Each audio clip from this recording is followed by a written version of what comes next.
Be me. 27-year-old dude named Kevin. Work as assistant manager at a mid-tier marketing firm. Nothing special about my life. Decent apartment, decent car, decent job. Basically the human equivalent of beige. One day, HR announces mandatory diversity training. Apparently, some executive said something at a conference. Now we all have to suffer. The training is called Deconstructing Workplace Power Dynamics. Sounds like something a sociology professor came up with while high. 3 full days of workshops. My soul already leaving my body. Day 1 arrives. Walk into the conference room. There are beanbag chairs arranged in a circle. Actual beanbag chairs in a professional setting. The facilitator introduces herself as Harmony. Yes, that is her real name. She has purple streaks in her hair, wearing overalls with pins all over them. One pin says, "The future is female." Another says, "Smash the patriarchy." She asks us to go around and share our pronouns, state our relationship to power, and name one way we've been complicit in systemic oppression. My coworker Brad goes first. He's a 45-year-old accountant. He looks like he's being held hostage. Says his name is Brad. Pronouns he, him. Relationship to power is confused. Harmony nods thoughtfully, writes something in her notebook. Probably problematic. My turn comes. Say my name is Kevin. Pronouns he, him. Relationship to power is I clock in and clock out. Get some nervous laughs. Harmony does not laugh. She asks me to dig deeper. Dig deeper into what? My mediocre existence. I say, I guess I benefit from male privilege. She nods approvingly. Write something positive this time, probably. Crisis averted. We spend 3 hours discussing microaggressions. Apparently, everything is a microaggression. Complimenting someone's hair is a microaggression. Not complimenting someone's hair is also a microaggression. Existing near someone could be a microaggression. Brad asks what we're supposed to actually do then. Harmony says we need to sit with our discomfort. Brad looks like he's been sitting with discomfort his whole life. Doesn't need a workshop for that. Day 1 ends. I go home and eat a frozen pizza. Stare at the wall. Wonder if my existence is a microaggression against myself. Day 2 starts with a breathing exercise. We're supposed to breathe out our internalized biases. I breathe out my will to live instead. Same difference, probably. Harmony introduces us to the concept of emotional labor. Women do more emotional labor than men. This is violence, apparently. Workplace violence. My coworker Sarah raises her hand. Sarah is the nicest person in the office. She literally bakes cookies for everyone's birthday. She asks if baking cookies counts as emotional labor. Harmony says yes, absolutely. Sarah has been performing unpaid emotional labor. Sarah looks horrified. She just liked baking cookies. Harmony says Sarah has been conditioned by the patriarchy to derive pleasure from serving others. Sarah looks like she's questioning her entire life. Her cookies were always really good, though. We do a role-play exercise. I have to play a male manager, giving feedback to a female employee.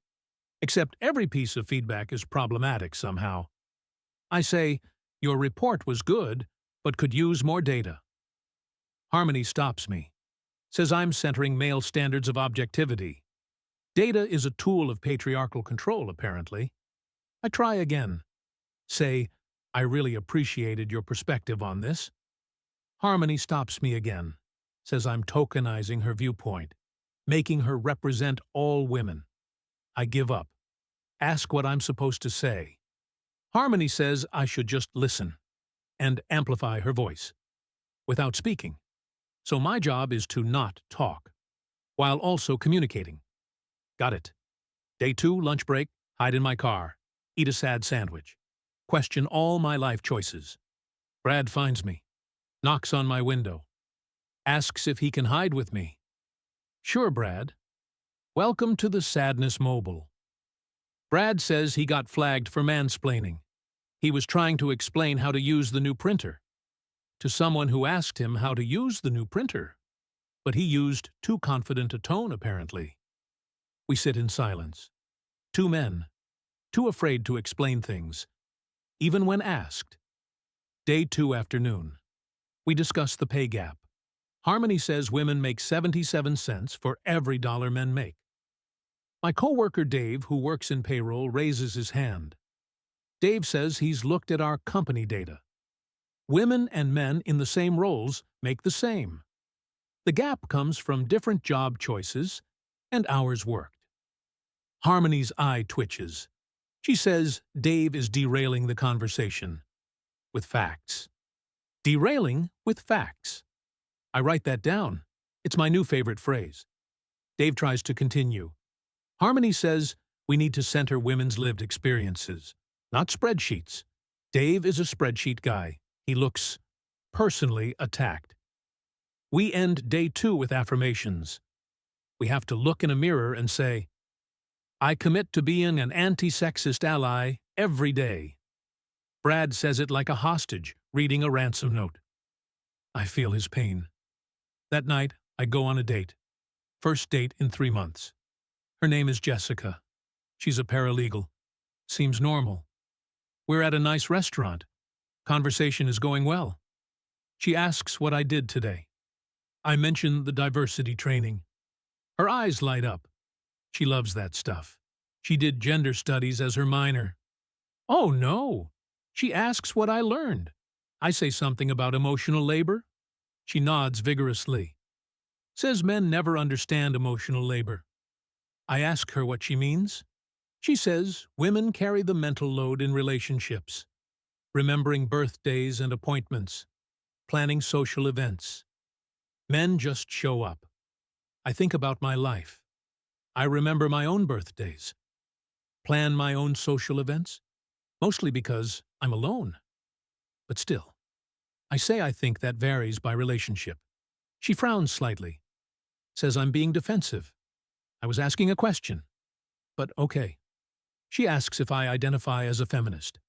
I say I believe in equality. She says that's not the same thing. Feminism is specifically about addressing systemic oppression of women. I ask if men face any systemic issues. She laughs, says that's classic male fragility, trying to center men in a conversation about women's issues. I didn't center anything. She asked me a question. I answered it, then asked one back. That's how conversations work. She goes on a 15-minute monologue about the patriarchy, capitalism, intersectionality. I nod politely. Eat my pasta. Wonder if this counts as emotional labor. She asks what I think. I say that's a lot to process. She says I'm being avoidant. Typical male response. I literally just said, I need time to process, which seems mature, but apparently it's avoidant. The date ends awkwardly. She says, I have a lot of work to do on myself. I say thanks for the feedback. She doesn't catch the irony. Drive home, sit in my apartment. My cat Mittens stares at me. She's female. Hope she doesn't accuse me of something. Day 3 of training. The final day. We're doing something called a privilege walk. Everyone lines up in the middle of the room. Harmony reads statements.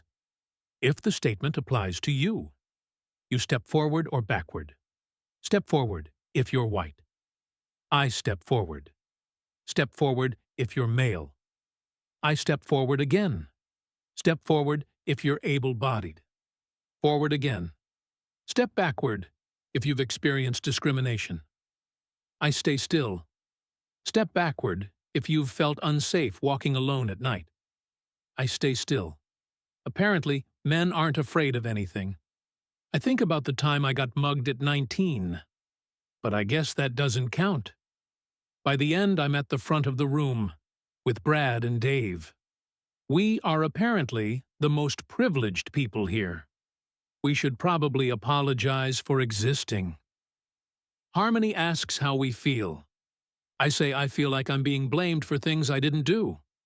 She says, that's not what this exercise is about. It's about recognizing unearned advantages. I ask what I'm supposed to do with that recognition. She says, sit with it. Sit with everything, apparently. I've been sitting for 3 days. My back hurts.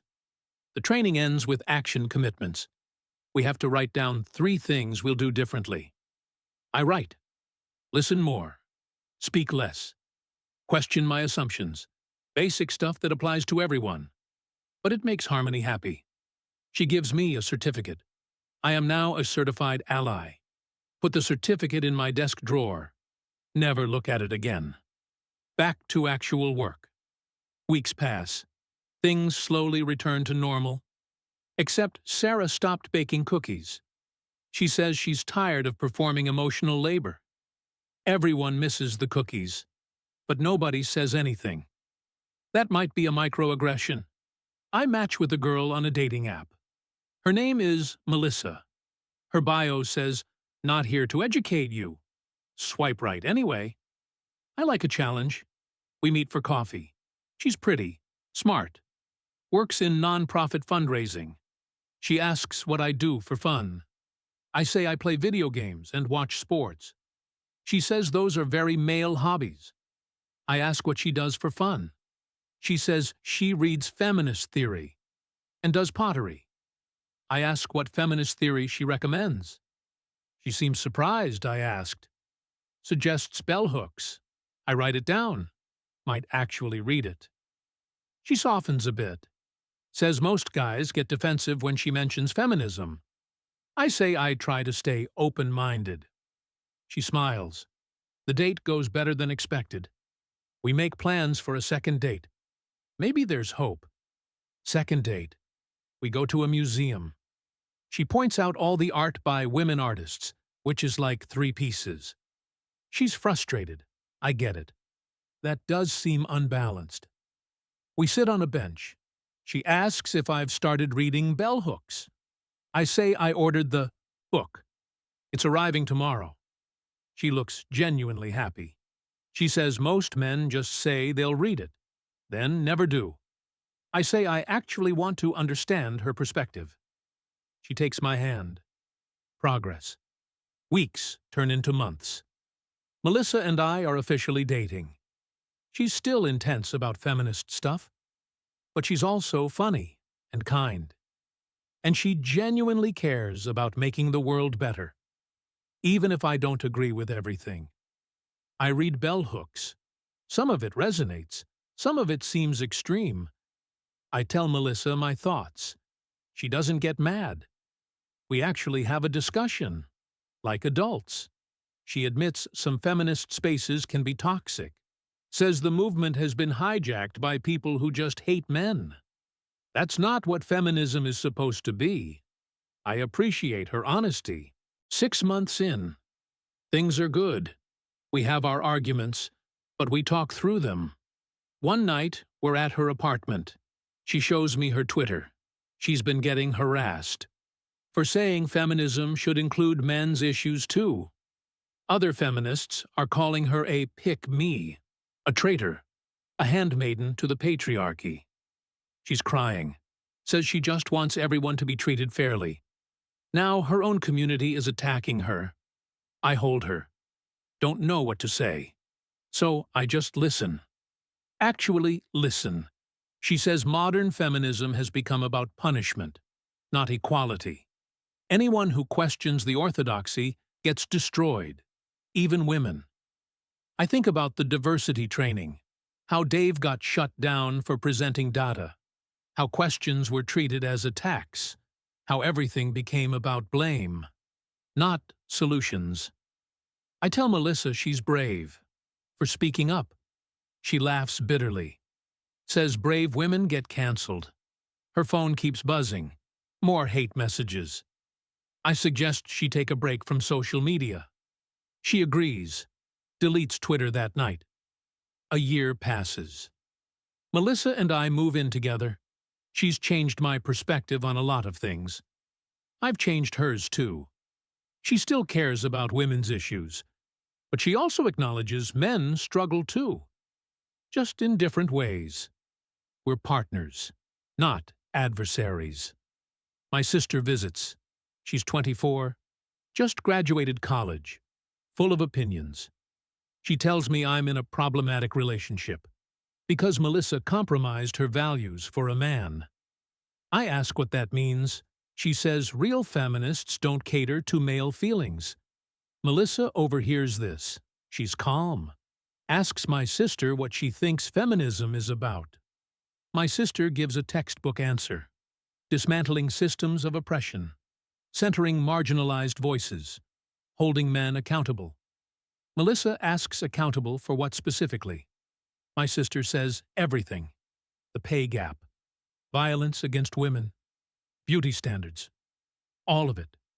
Melissa asks if every man is responsible for all those things. My sister says they benefit from them. So yes. Melissa asks if every woman is responsible for toxic femininity. Mean girl behavior. Mother-in-law stereotypes. Pitting women against each other. My sister gets flustered. Says that's different. Melissa asks how. My sister can't answer. She says Melissa is being a devil's advocate. Melissa says she's asking questions. That's not the same thing. My sister leaves early. Says she needs to process. Probably going to tweet about being attacked. By a pick me. That night, Melissa and I talk. She says she used to be like my sister. Angry at everything. Looking for enemies everywhere. It was exhausting. She says she found more peace when she started looking for allies instead. Even imperfect ones. Like me. I say I'm working on being less imperfect. She laughs. Says that's all anyone can do. 2 years pass. Melissa and I get engaged. Small ring. Nothing fancy. She doesn't care about that stuff. My mom is thrilled. She was worried I'd never settle down. She asks how I found someone so grounded. I say we met on a dating app. She's surprised. Thought those were only for hookups. Technology confuses her. We plan a small wedding. 30 people. Backyard ceremony. Melissa's feminist friends are invited. Some of them still don't like me. One of them corners me at the reception. Her name is Tara. She has opinions.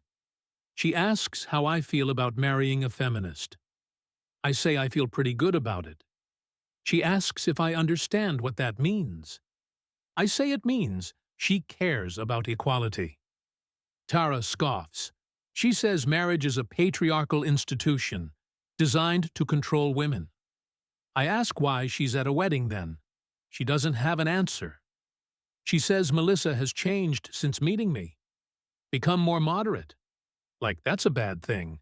I say Melissa thinks for herself. Tara says I've brainwashed her. Melissa appears. Asks what we're talking about. Tara says she's worried about her. Melissa says she's never been happier. Tara says happiness isn't the point. The movement is the point. Personal fulfillment is bourgeois. Melissa stares at her. Melissa says the movement is supposed to help women be happy. If it's making them miserable, maybe the movement is wrong. Tara storms off. Doesn't stay for cake. Wedding night. Melissa and I sit on our porch. Married now. Feels the same, but different. She says she lost some friends today, but gained clarity. She doesn't want to be angry forever. Wants to build something good. With me. I say we can try.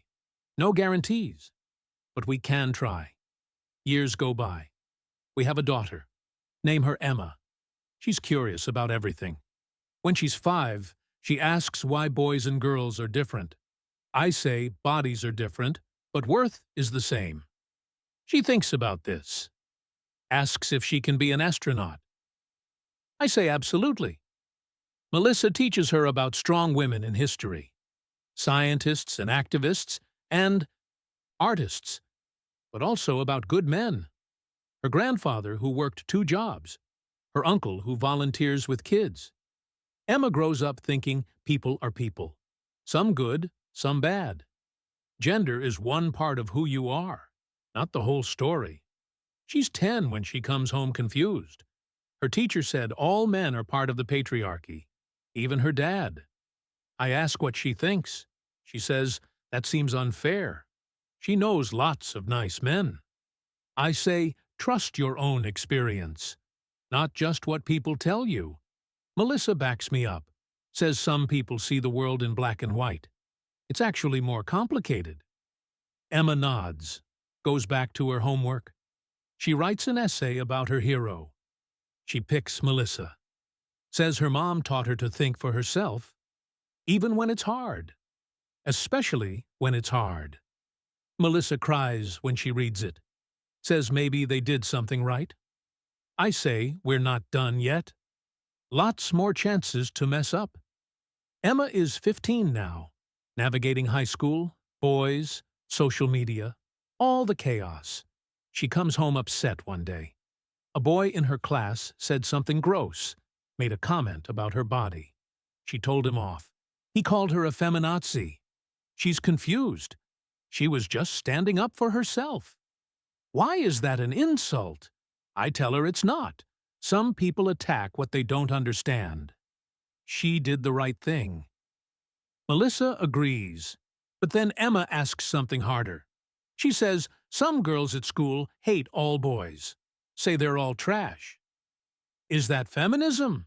Melissa thinks carefully. Says feminism is a big tent. Some people use it to help. Some use it to hurt. Emma has to decide what kind she believes in. Emma decides she believes in fairness, judging people as individuals, calling out bad behavior regardless of gender. Seems reasonable. She starts a club at school, calls it the Fairness Project. Boys and girls welcome. They discuss issues together, actually listen to each other. Some kids call it cringe. Some adults say it's not enough. Needs to center marginalized voices more.